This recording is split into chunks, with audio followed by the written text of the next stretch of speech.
Une crèche à Longueuil. À chaque année, au jour de l'an, nous allions chez ma mère Jasmin Lariche, à 3 coins de rue de chez nous. Elle était très riche. Elle avait un arbre de Noël géant, avec un assortiment de boules compliquées, des guirlandes en or, en argent, des lumières multicolores clignotantes. Chez nous, il y avait juste une crèche, car papa le peureux craignait trop les incendies. Chez Maman et Jasmin, 74-53 Saint-Denis, la maison nous semblait luxueuse. Tapis de turquie dans le couloir, au boudoir, au salon, dans la salle à manger, avec beau buffet, chic sideboard, comme on disait, argenterie, vaisselier de bois sculpté. Les murs de sa maison étaient en relief, du graphtex, on disait. Et il y avait de jolis petits vitraux au-dessus des fenêtres. Il y avait un foyer artificiel dans le salon, avec une machine lumineuse rotative qui faisait rougeoyer des charbons de vitres noires. Nous aimions cette visite du jour de l'an. Il y avait que Mémé Lariche, la veuve, nous donnait à chacun un très gros cadeau, des étrennes rares. Chez nous, à Noël, nous avions dans nos bas suspendus une orange, une banane, 2 bonbons, 2 flûtes de papier. Habitait chez Mémé le frère de papa, mon oncle Léo. Cléo, mais son vrai nom était bien sûr Léo. C'était le fils Benjamin, celui qui était cantinier au Cipiard. Et celui qui me prenait comme helper parfois. Mon oncle Cléo aimait rigoler, pas comme mon père, le faux franciscain à la triste figure, le membre du tiers-ordre. L'oncle Léo était le parent le plus joyeux de notre clan. À chaque jour de l'an chez Mémé, mon oncle Léo invitait Villa, son homme à tout faire, son grand ami. Et ce Villa me fascinait.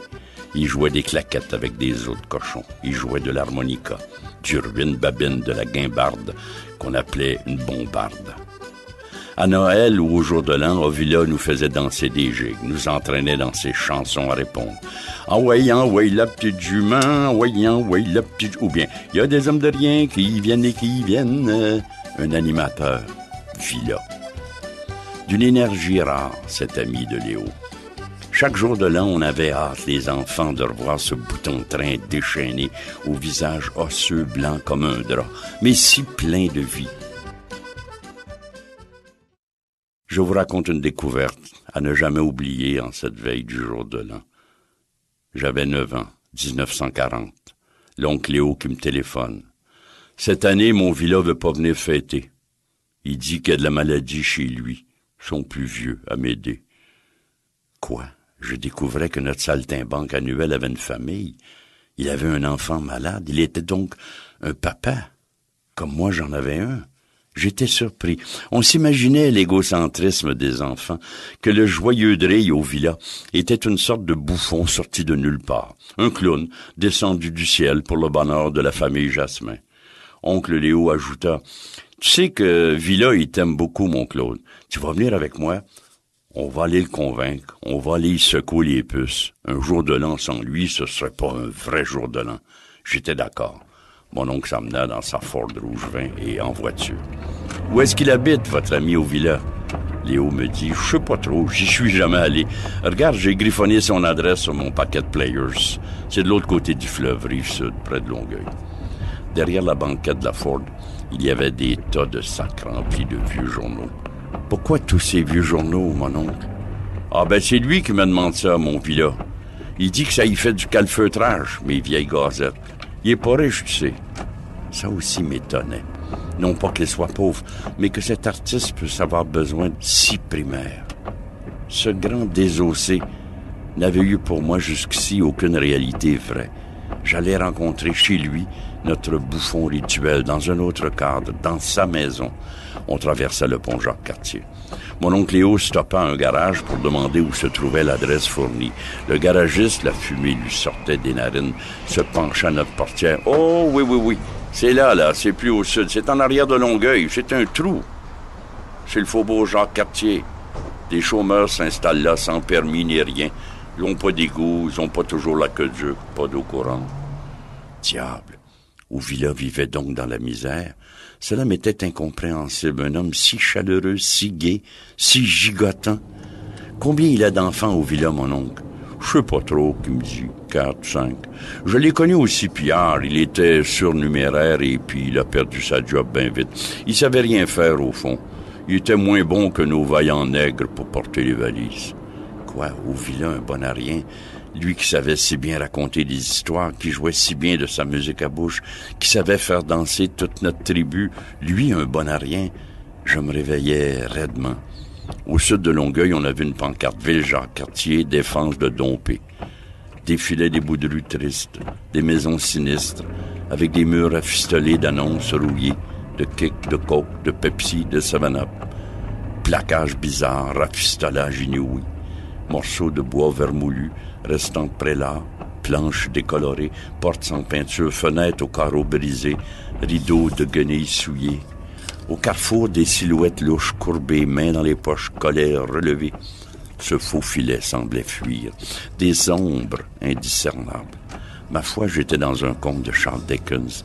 J'étais du côté d'Oliver Twist. Par ici, pas de couronne illuminée aux fenêtres, aucun sapin lumineux, comme dans notre rue Saint-Denis. Et puis enfin la rue indiquée, enfin l'adresse, peinture lurée, sur un bout de plywood noirci. C'était là. Ouais, dit mon oncle, c'est un chac branlant en rose, y a pas à dire. Le garagiste avait expliqué, méfiez-vous, c'est plein de monde croche par là. Des voleurs de la petite pègue, ça vit dans des baraques. On a stationné la Ford, coup de klaxon de mon oncle, et au villa apparaît dans la porte, c'est bien lui. Il sourit, il tousse, il crache. Mon oncle gueule. On vient te chercher au villa, par la peau du cou. Notre clown, plus blanc que jamais, éclata de rire. On va se prendre à deux, mon neveu puis moi, pour te convaincre, Villa. Tu peux pas nous faire ça. Au Villa grelotte dans sa vieille veste de laine grise rapiécée, se penche vers la voiture. Ah ben, mon Léo, je vois bien que tu m'as pas oublié. Et il s'empare des sacs de vieux journaux, tout content. On sort, on marche vers sa cabane. Un filet de fumée noire s'élève dans le ciel, nous entrons. Odeur de moisie qui assaille nos narines. Il n'y a pas de salon ici, pas de tapis de turquie, pas de mur de burlap, pas de vitraux aux fenêtres. Il y a un espace central, un gros poêle à bois boucan, une table, des chaises parfois sans dossier, un banc bancal. Au plafond pendent 2 guirlandes de papier crêpelé. Une demoiselle de carton à jupette, déguisée en Père Noël, tournicote sous la lampe à poulie. Elle tient un cierge allumé, dans l'autre main un cahier à musique. C'est une annonce des chocolats Laura Secor. Au fond, dans 2 enclaves séparées par des portières de jute, des lits de camp. Dans l'un, c'est Amédée qui est malade et qui renifle. Une fillette peigne une poupée ruinée, manchotte. 2 petits garçons assis sur le prélat usé se font un jeu de bloc avec des retailles de bois. Gêné comme moi, l'oncle Léo distribue des cannes de bâton fort aux enfants et tente de les faire rire avec sa fameuse imitation de Woody Woodpecker. L'épouse de notre clown merveilleux, les traits tirés, les cheveux défaits, le tablier taché, est étendue sur un divan crevé et nous fait signe de parler moins fort, à m'aider tous.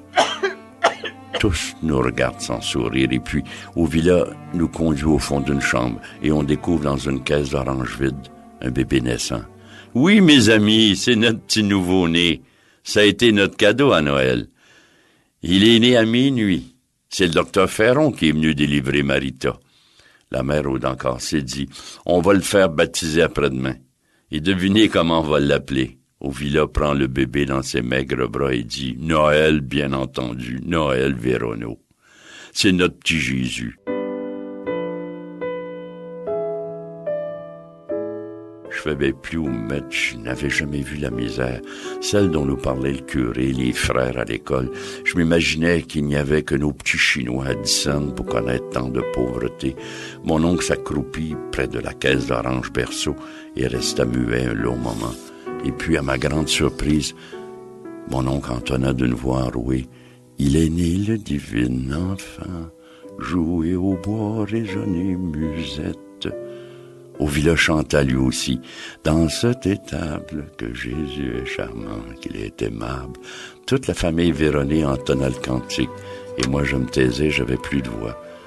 C'était une drôle de crèche de Bethléem à Jacques-Cartier, si loin des pays arabes de nos images pieuses, et pas si loin de chez moi. Je sortis le peu d'argent gagné à servir des messes et je le mis près de la caisse d'orange.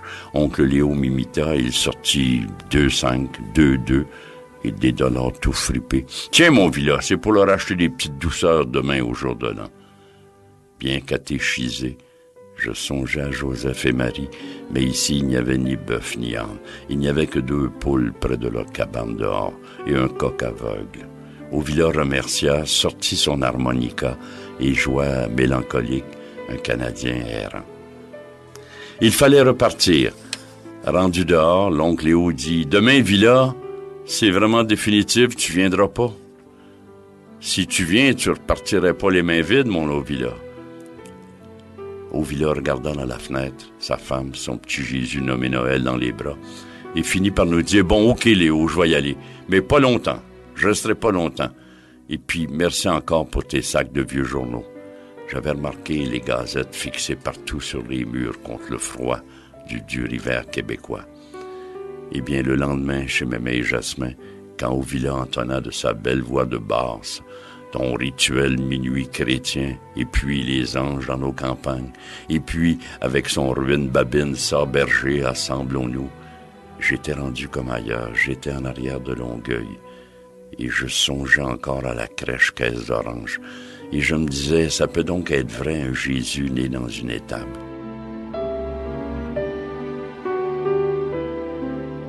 Mais maintenant, Villa nous encourageait à entonner en chœur « Il est né le divin enfant ». Je remarquais qu'il avait les yeux pleins d'eau, notre Joker, notre bouffon blanc, qui avait donc une famille mal cachée, derrière des annonces de Coke et de Pepsi. Alors, en ce jour de l'an de 1940, j'ai moins mangé de gâteaux. J'en cachais partout pour les offrir à Villa avant qu'il s'en aille avec ses gazettes vers sa pauvre crèche sur la rive sud.